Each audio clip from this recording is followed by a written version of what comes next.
Bom dia, pessoal.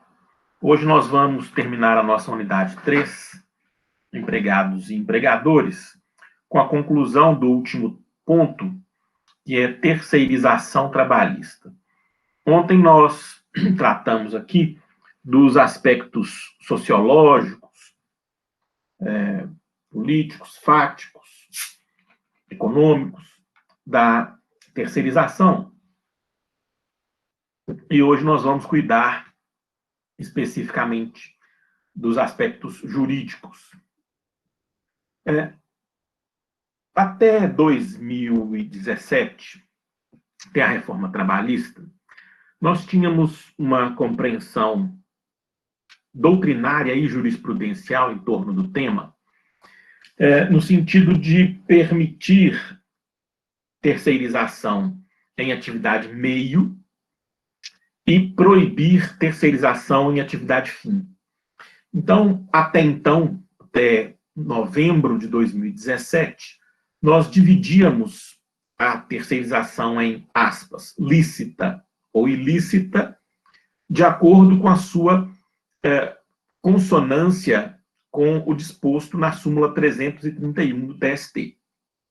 Só que o capital, inconformado com a súmula 331, se organizou no Congresso Nacional e na Presidência da República para exigir o fim da proibição da terceirização em atividades essenciais ou em atividades finalísticas. Então, eu trago a súmula 331 apenas como um registro histórico, porque nós não faremos aqui, até que o Congresso mude a lei ou até que o Supremo mude o posicionamento, nós não faremos distinção entre atividade meio e atividade fim para o efeito prático e jurídico da terceirização no Brasil, infelizmente. Isso porque está em vigor a nova redação da Lei 6.019, de 1974, que foi alterada pelas leis 13.429 e 13.467, ambas de 2017. Ambas no contexto da chamada reforma trabalhista. Então, o que nós vamos ver, basicamente, é o novo fenômeno jurídico da terceirização no contexto da nova legislação, Lei 6.019 de 74, com nova redação desde 2017. Vamos começar por algumas noções gerais que servem para a compreensão do fenômeno da terceirização como um todo. Em primeiro lugar, eu já disse ontem, já disse na aula passada, trata-se de uma relação triangular ou trilateral. Nós não temos mais aqui, na terceirização, apenas duas pessoas que se relacionam. A relação de emprego na terceirização continua sendo bilateral, empregado-empregador, interposta trabalhador, prestadora de serviços, terceirizado. Essa relação continua sendo bilateral. Só que nós temos um terceiro que se insere nesse contexto laborativo e torna essa relação jurídica triangular ou trilateral. Mais uma vez, eu indico a leitura da doutrina, especialmente as obras do professor Márcio Túlio Viana sobre a matéria e também as lições do professor Maurício Godinho Delgado sobre terceirização. Bom, por enquanto, a doutrina está no sentido da impossibilidade de aplicação da terceirização irrestrita no âmbito público, mantendo essa terceirização irrestrita, que eu já falei sobre ela ontem e falarei hoje novamente, mantida essa terceirização irrestrita apenas nas relações privadas. A Lei 6.019 agora estabelece duas possibilidades de terceirização. E nós vamos ver as duas aqui. Terceirização de trabalho temporário, que é quase não utilizada na prática no Brasil, e a terceirização da prestação de serviços, que é a prática corriqueira no mercado de trabalho brasileiro. Vou fazer a distinção entre as duas daqui a pouco. Em ambos os casos, nós teremos responsabilidade subsidiária do contratante.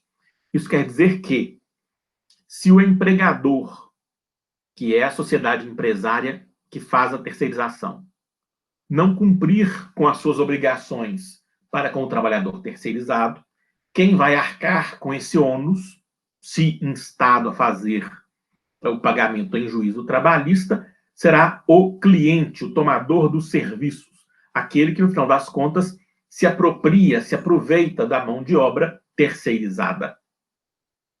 A responsabilidade, em primeiro lugar, então, é do empregador, né? É da interposta, é do gato, é daquele que emprega formalmente. Somente se este não cumpre a obrigação, o tomador dos serviços, o cliente, passa a arcar com a responsabilidade. Depois vejam lá, artigo 5º-A, parágrafo 5º da Lei 6.019 de 74. Não vou falar aqui da agregação sindical dos terceirizados, porque isso é matéria de direito coletivo do trabalho, mas eu vou só sinalizar aqui um problema que eu já disse ontem, que eu já trouxe na aula passada. A grande diferença entre o trabalhador terceirizado e o empregado direto do tomador dos serviços ou cliente não está no plano seletista, porque seletistas todos são igualmente terceirizados e empregados diretos do tomador. Então, eles estão numa igualdade contratual seletista. A grande diferença, historicamente, entre os terceirizados e os demais trabalhadores está no plano do direito coletivo, do direito sindical, na linha dos acordos coletivos de trabalho e convenções coletivas de trabalho. Aí a diferença. E aí eu gostaria de retomar aquele exemplo do banco. Vamos imaginar que um banco resolva terceirizar os serviços dos caixas, dos atendentes, do pessoal de agência em geral. Hoje em dia isso é lícito. Banco não precisa ter empregados se ele não quiser. A partir do momento que o banco terceiriza seu pessoal de agência, esses trabalhadores deixam de ser bancários. Porque a regra geral da agregação sindical no Brasil se dá em razão da atividade do empregador. Então, só vai haver bancário se o empregador for banco. Se o empregador na terceirização não é o banco, e sim a empresa de terceirização, a sociedade empresária de terceirização interposta, então o sindicato é outro e não o sindicato dos bancários. Isso trará, certamente, a perda dos direitos coletivos sindicais conquistados pelos bancários ao longo dos anos. E também retirará, no caso dos bancários, dos trabalhadores terceirizados em banco, os direitos próprios dos bancários previstos na CLT. Então, ao invés de eles terem toda uma proteção historicamente consagrada pelo fato de serem bancários, esses trabalhadores perderão esses direitos e terão uma regulamentação ordinária, sem a especificidade individual e coletiva própria dos bancários. Aqui apenas para dar um exemplo. Então, o problema da terceirização maior está, como nós citamos ontem, e vocês podem ver na aula passada, o problema maior é de direitos coletivos. E isso nós vamos voltar ao assunto futuramente. Bom, eu disse que a terceirização de trabalho temporário é pouquíssimo relevante do ponto de vista fático. Empregadores e clientes de terceirização não optam por essa possibilidade, porque ela é mais cara, ela é mais burocrática, e hoje ela é absolutamente desnecessária, vista a alteração legislativa promovida na reforma trabalhista. Então, eu vou apenas sinalizar aqui essa figura da terceirização de trabalho temporário, porque, afinal de contas, está prevista em lei, mas cada vez menos ela será uma opção dos detentores do capital. Eu trago para apresentar, porque está prevista na lei, mas vocês provavelmente verão pouco dessa figura jurídica na prática. Bom, a terceirização de trabalho temporário, ao contrário do que nós vamos ver na terceirização de prestação de serviços, essa modalidade, que é a primeira que nós vamos ver, ela exige um motivo. E esses motivos podem ser ou substituição transitória de pessoal ou demanda complementar de serviços. Então, já há aí uma primeira razão, um primeiro motivo para o afastamento dessa figura na prática. Na outra modalidade, que é da prestação de serviços, não precisa justificar nada. Eu quis terceirizar, pronto, e acabou.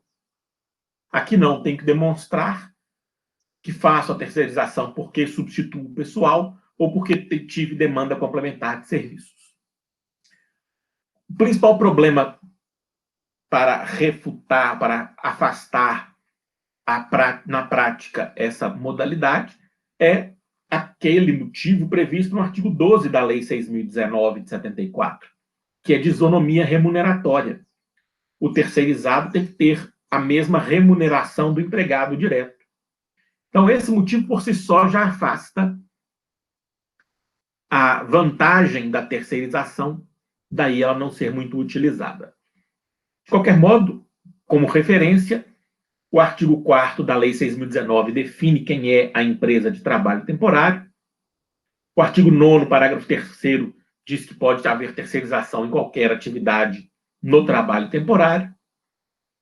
O artigo 10 presume que não há vínculo de emprego entre o trabalhador e o tomador de serviços ou cliente. O artigo 10, parágrafo 1º a 6º, estabelece prazos apertados que não são exigidos na terceirização de prestação de serviços. O artigo 10, parágrafo 7º, também fixa a responsabilidade subsidiária, e aí eu já disse, não há novidade. Portanto, essa não será uma modalidade das mais vistas na nossa prática trabalhista cotidiana. Então, eu vou falar, a partir de agora, daquilo que, de fato e de direito, interessa para o trabalhador, para o contratante, para o advogado.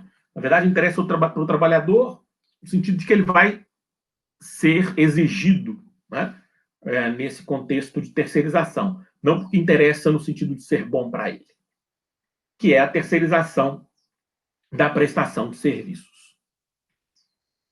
Qual é a grande novidade da terceirização de prestação de serviços? A grande novidade é que ela permite a transferência de qualquer atividade do tomador dos serviços ou cliente para a interposta, para a contratada, para a prestadora de serviços, para o empregador do terceirizado.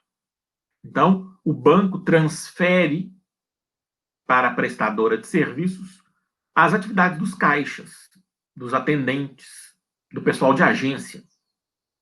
Então, qualquer atividade que o cliente quiser, o cliente é o banco, é o shopping, é a escola, a indústria automobilística, quem quiser.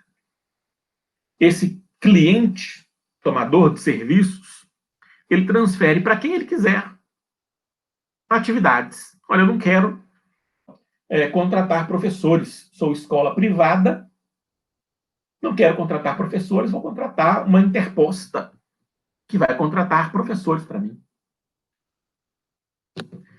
Eu sou dono do hospital, não quero ter médicos empregados no meu hospital.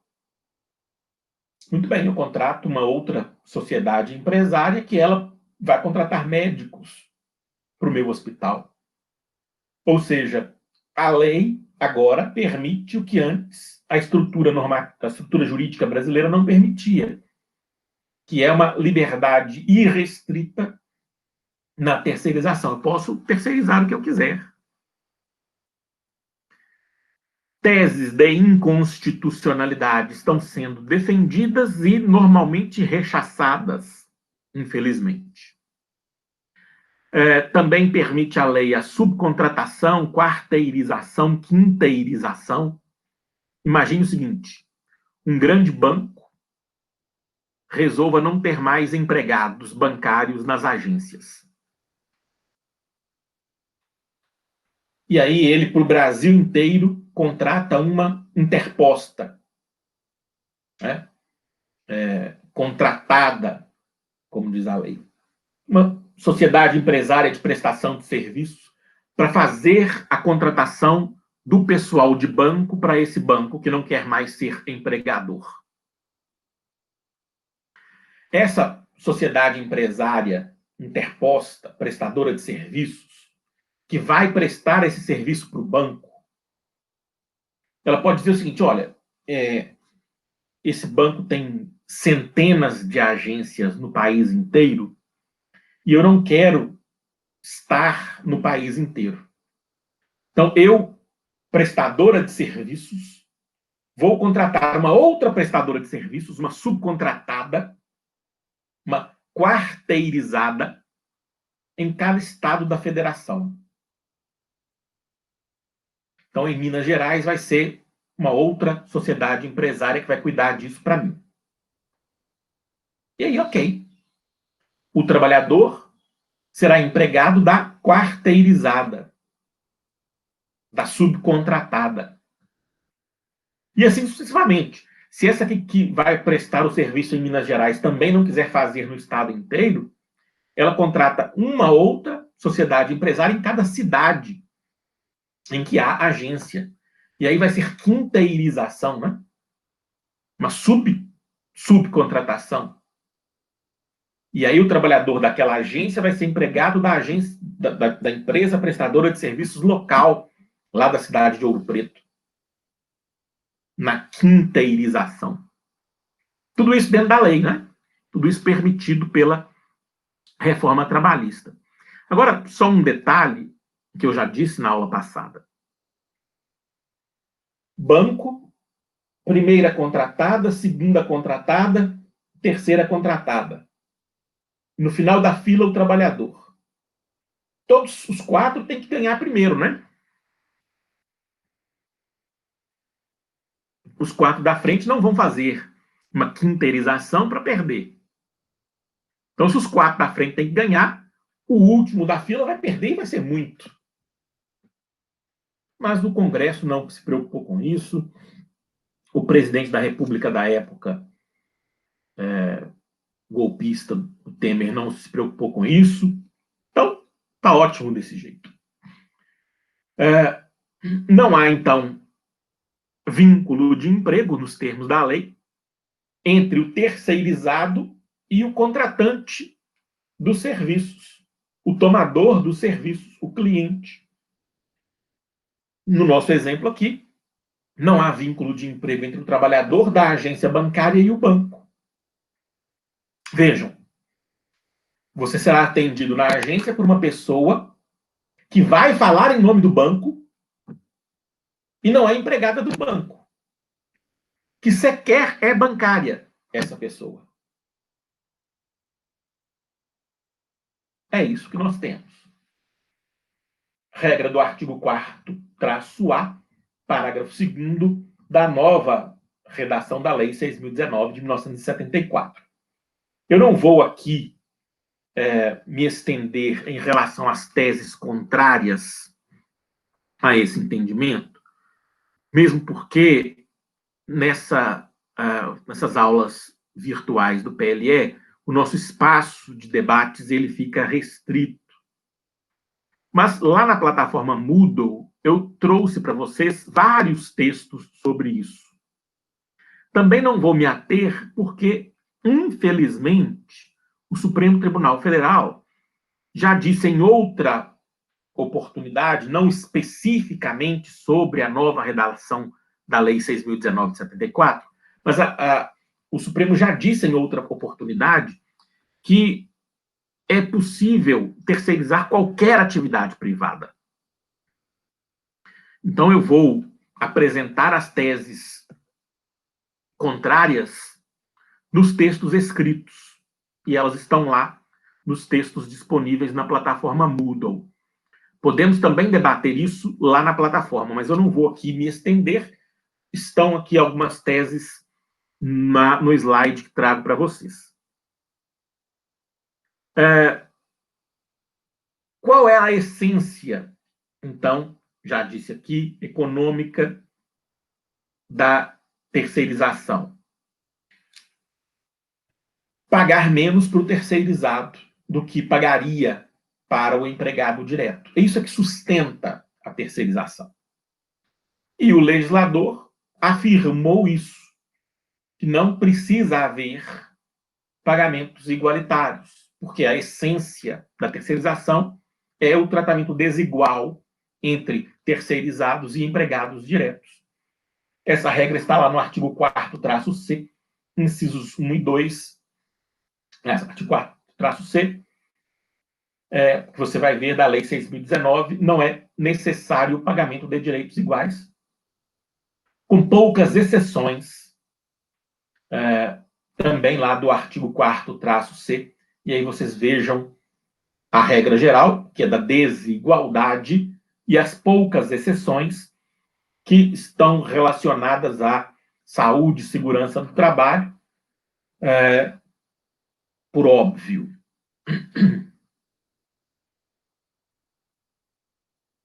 Por fim,